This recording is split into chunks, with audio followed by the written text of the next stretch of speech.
So particularly in marriage, how you go in, with what attitude, what expectations, with what, will make a world of difference. Right.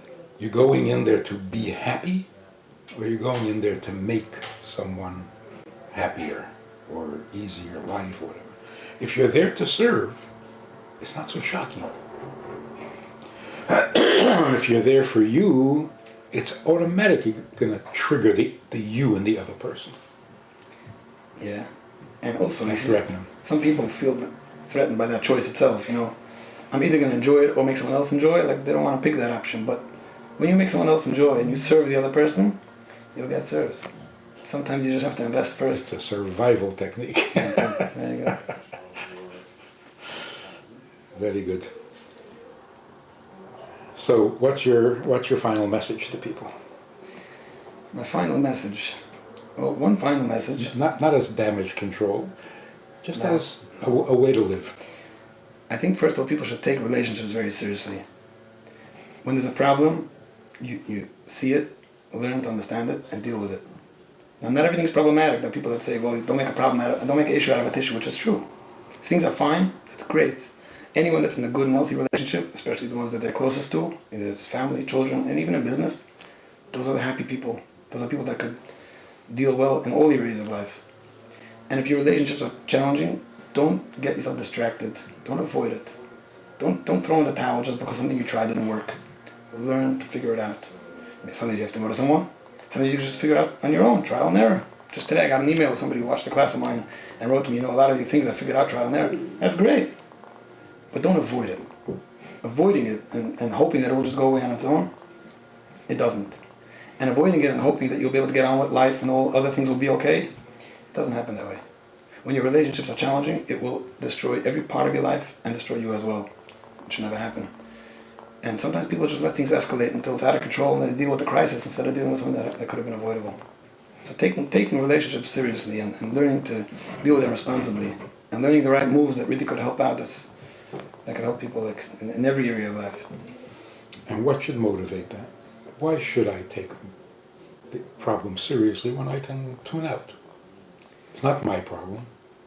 Okay, a selfish answer that I tell people is because you'll benefit. Yeah. You know, do it for yourself because you'll be a happier person. Mm-hmm. But really, part of being a responsible mensch and part of being, an integral part of this world and making the world a happy place means, like you say, getting out of the me and getting into the we.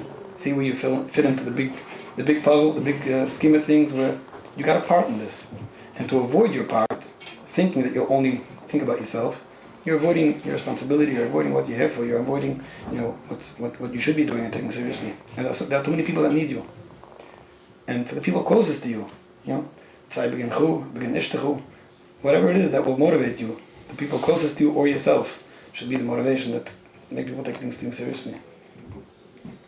It sounds like if you avoid it, you're doing exactly what that person is doing.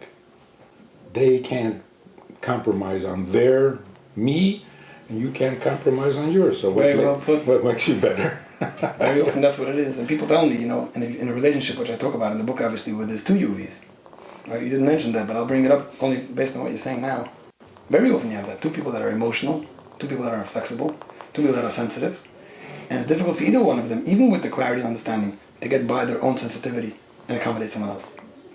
That will make a fiery, that exciting happens often, relationship. Actually. Never a dull moment. I tell people, if you're the one coming for help and you're the one that's ready to acknowledge the difficulty, let's understand it, let's unpackage it, and you got to make the first move. And for your own benefit. You're feeling hurt, you're feeling put down. There's a way to get out of that.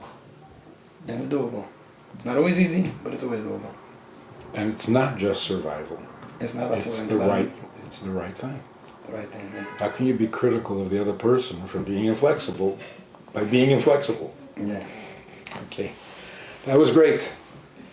Hope people will take it seriously and apply it to their lives. And we really need to have the kind of family that Jews are famous for.